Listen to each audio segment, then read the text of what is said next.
What up guys, welcome back to another video. I know it's been a while, but I'm back. This is obviously my channel, and today we're going to do another album review, and that album would be The Internet Killed the Neighborhood by Marlon Craft. So man, where do I start exactly? I first saw him rapping on a Hell's Kitchen rooftop in a Reptar shirt back in like 2016. The dude had bars and genuinely seemed like he was just happy to be up there.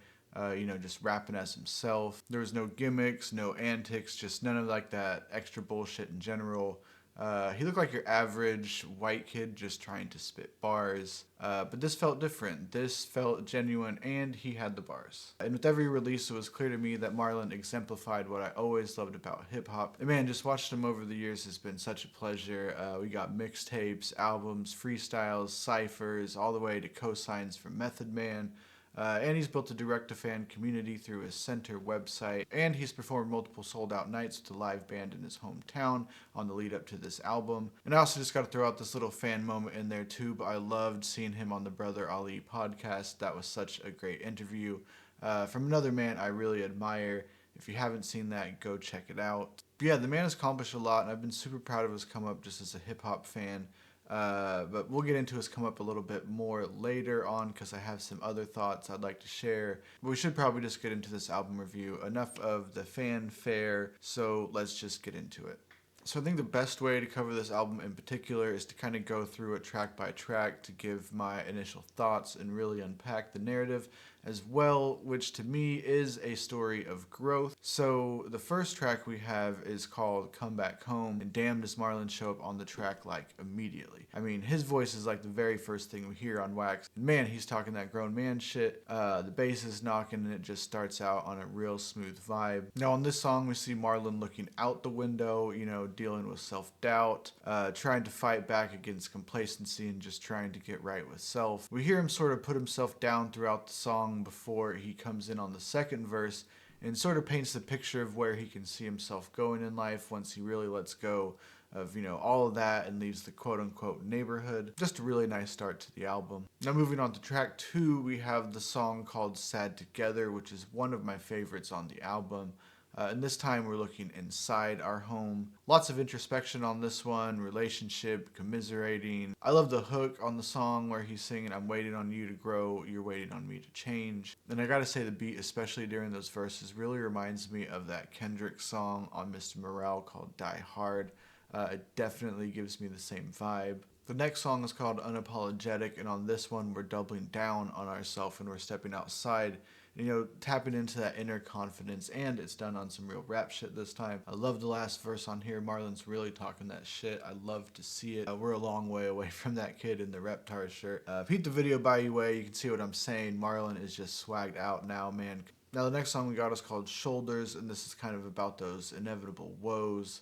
Like wrestling with expectations, change, and just getting older, in which I feel you there, man. Those are tough ones. This one has a cool bass line to start with. Marlon reaches back into his singing bag for most of the song, and you get a tiny little verse in there. Shout out to the electric guitar on the end there. I love to hear it. Next up is a song called Trust, which just has a ton of instrumentation that is just really, really well composed. Again, Marlon is back in his singing bag. You can always depend on Marlon to give the saxophone some love as well. This one we find Marlon outside searching for answers and hopes among this digital bullshit. Everyone's a nihilist, everyone's out for money, no one has direction or connection anymore. And he's looking to change that and looking for trust amongst his fellow people. And it's at this point in the album where Marlon realizes the neighborhood he once knew is dead. And he really utilizes the last verse to move into the next track called The Neighborhood. Now in The Neighborhood, he really lays out what he's discovered thus far, which is a world full of expenses, fake wealth, politicians. We also hear Marlon liken people to just human load screens nowadays where, half of us have no goals and the rest of us are just faking it. In the second verse, he really gets into how he thinks we have lost the soul of the culture and where he fits into that. The song has some awesome horns and a sort of droning bass line in the back that reminds me of some old Eminem type shit. Marlon really does his thing on here. Several different flows, multiple vocal inflections that really help portray the urgency of his message. Now the next track we get is called Sedatives, and to me this one is all about how we numb that pain. This is all about the different temptations of the world, like the internet. So as the song plays out, we find Marlon logging off the internet and again looking inwards to the love and real life connection he has at home. It's a real groovy jam, one you can really kick your shoes off to. It might be one of the funkiest jams on here. Now the next song is called If I Loved Me, and this is sort of the come down from the high of the last track, the sobering thoughts, if you will. Finally, we really giving some to the drummer and going full fucking jazz band on this one. Marlon's right in that pocket too and just really uses his flow as an instrument, and it's really impressive if you pay attention to it. So anyways, the song is really about examining what shaped him as a person and how he's learned to love himself, and that there within lies the answer he's been looking for. And that brings us into the next song called Most Days. Now this is probably one of the best songs on here. He really taps into that old school sound. So yeah, this song to me at this point in the album is like cool. You know, you finally figured out how to be happy and how that starts with self-love. But what does that mean when most days you just can't help but wake up sad? We all try to heal, but this is that inevitable sadness that a lot of us just still have to deal with. He also touches on the fact that once we do heal, some people around us may think we changed up and try to bring us back down. Intelligence plays a big part of being sad, but so does your surroundings. But ultimately, the decision is still yours to be happy or not. The next track is called These Days, where we find our now mostly healed Marlon looking towards the future, i.e. the neighborhood, in optimism and in search of more knowledge. And above all, we're protecting our peace in this one. Now, one of my favorite lines also lands on this track, and that line would be, if I could use this grown mind with the child's perception, I think I could maybe find me a blessing. I just really loved that. I also loved the horns, the dusty drums, the sample. This song is just really dreamy, and Marlon's laid back flow really adds to it. Yeah, I play this one probably more than most tracks on this album, and that outro on here is just so good too. Now the next one is called Analog Man, which is such an interesting cut on here. The band kind of takes a back seat on this one, and we get nothing but Marlon, some strings and the drums up front. This track is a reckoning with this new world. Marlon's standing his ground against these newfound ways of today. We're holding on to what's tangible in this world and what really matters. This feels like Marlon's mission statement moving forward in the neighborhood. Lots of gems on this one, and the song was produced by Havoc from Mobb Deep, so you know it's fire. Next we have a song called Find Me, and this song immediately caught my attention. From the opening strings and his bars about the role we've played in the Gaza Strip, just really makes you sit up and listen. I love when Marlon gets in his current events bag. It always takes me back to when he was rapping during COVID. Shit, he kind of touches on that era in the song where he mentions how he used to write in harder times and hopes, you know, that it could make a change. But then he offers us the realization that the older he gets, just like the rest of us, the thought that we can actually make a change sort of starts to get beaten down. But this is him finding himself on a larger scale amongst all things that pacify us in society, yet still he yearns for something better and hopes that he's done his part.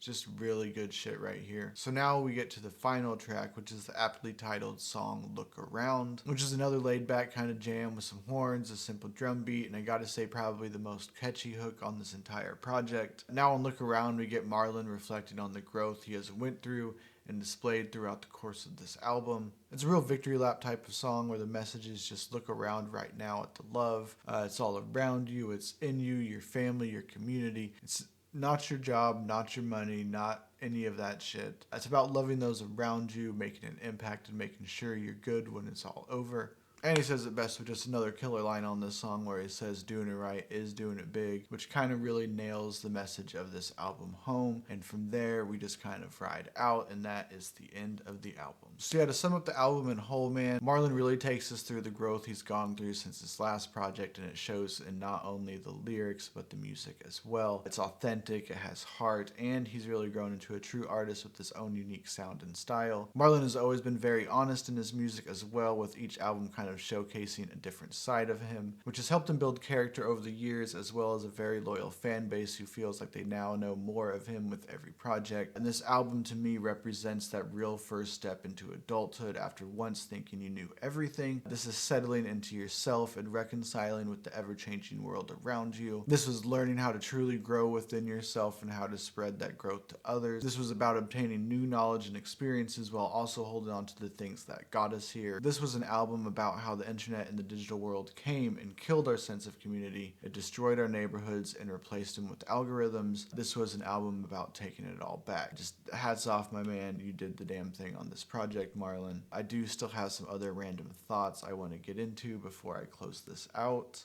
So first I gotta start off with, I love the structure of this album. Each song progressed the message and really helped show his evolution. The first half was more jazzy, and I think I prefer the second half of the album as far as the songs go. This album to me also felt sort of like a part 2 to Funhouse Mirror, just in the sense of like they're both clear snapshots for me as to who Marlon is at the core of himself at very different ages. And yeah, like I was saying earlier about his come up and all that, I know I can't be the only one with this take, but his come up to me, pun intended, gives me straight J. Cole vibes. From the authenticity, the keeping it real, the basketball similarities, the New York background. Man, they even have similar sounds and styles a lot of the times. And not just all of that, but the integrity that they both display at all times is just something to be admired. And I appreciate that. It's been fun watching. Also, I gotta say, I know Marlon doesn't want or need to be the quote unquote man, but who knows, he has the talent to be exactly that.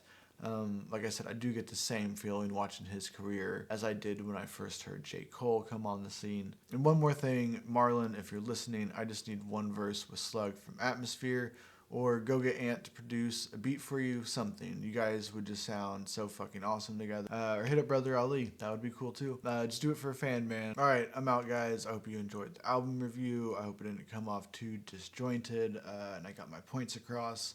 This was kind of done in a sporadic manner, and I wanted to get it out as fast as I could, which is kind of hard. Also, I'm still not sure how or if I ever will do a ranking system for these albums. Just know if I'm talking about it, that means I genuinely enjoy and love the project and want to share it. So, I don't know. I guess let me know what you think. See you on the next one, whatever that one is, and peace.